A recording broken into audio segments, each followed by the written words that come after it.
Magandang umaga po sa inyo lahat. Ito ay tungkol kay Vitaly Zodorovetsky.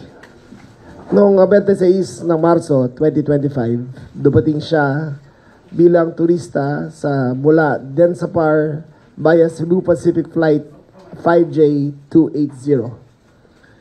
Noong 2 ng Abril ay inisyohan ng mission order number 2025 against Vitaly Zodorovetsky, DOB, March 8, 1992, date of birth. Galing sa Bureau of Immigration Main Office. Ang mission order po ay nakalagay na recommended noong 2 ng Abril na may sinasabi na ang sinasabing si Vitaly ay may na-file na police blotter sa PNP Southern Police District ng isang security guard na doon nakabase sa BGC Taguig. Sa parehong araw ng alas 4:30, 4:35, ang Bureau po ay nakipag-coordinate sa CIDG para kunin si Vitaly in custody. Pagdating ng CIDG main office, kasama si Vitaly, dinala siya sa BI Intelligence Office para mag-conduct ng proper booking procedure and capturing of his mugshot. Pagkatapos nun, yung mga BI agents ay in-escort si Vitaly papunta sa Bureau of Immigration Warden's Facility para sa temporary safekeeping. Habang ando doon, ay kinonduct ng inquest proceedings against him. Noong 3 ng Abril, ang BI Legal Division ay nag-conduct ng inquest proceedings laban kay Vitaly. Habang inquest, si Vitaly kasama ang kanyang abogado ay umamin sa acts of harassment and disrupting public peace and safety. Sa parehong araw, ang BI Legal Division ay hinatulan si Vitaly as an undesirable alien.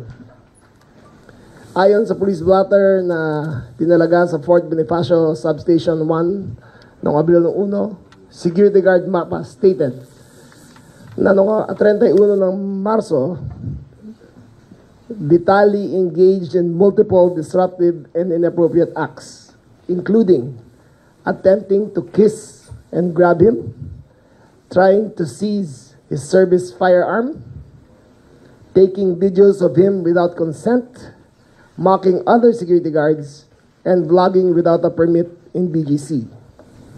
Also, in Vitaly's latest video in BGC, nakita siyang sumasakay ng patrol motorcycle na walang abiso, tinakot at ininsulto ang isang kababaihan na Pilipina, nagnakaw ng ilang bagay katulad ng sombrero ng isang gwardya, ang electric fan ng isang restaurant, at sumakay ng tricycle at ito'y hinambalos sa isang kalye. Meron pang mga video na pinapakita na hinaharas ang isang Pinoy na instructor sa Boracay yata ito na minumura.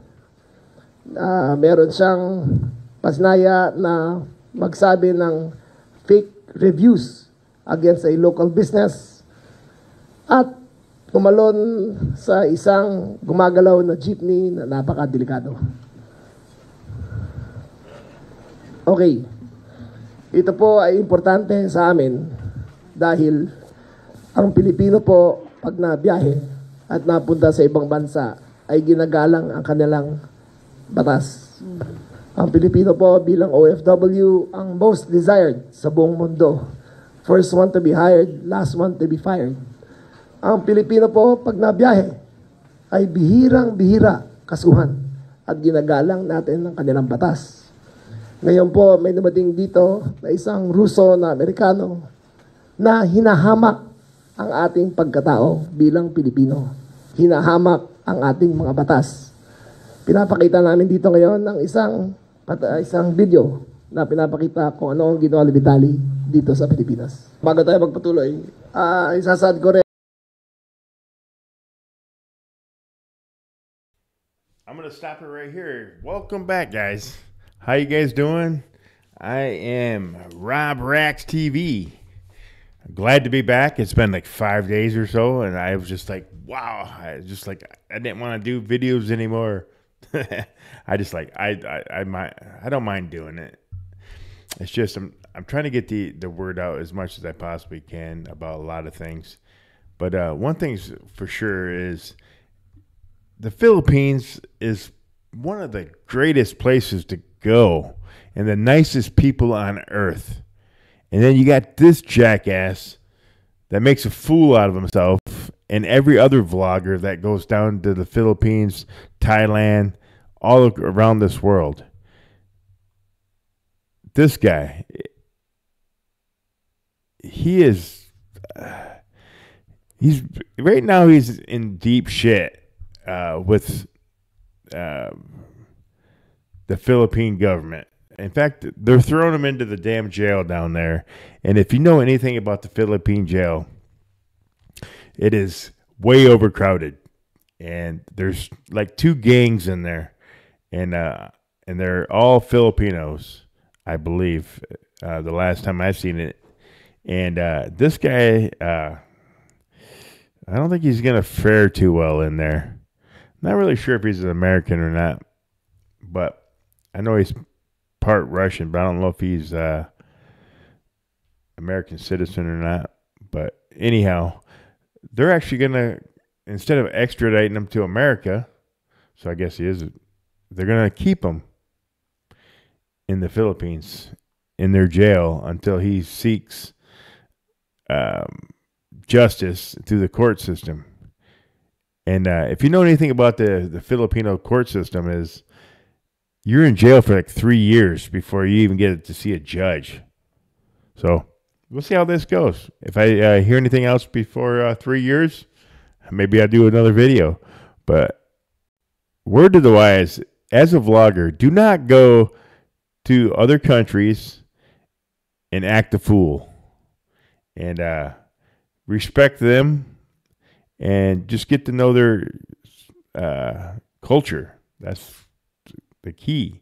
Don't go there being a jackass or you will be thrown out or go to their prison. Hey, simple little video. I just want to put that out there. Do not be a jackass.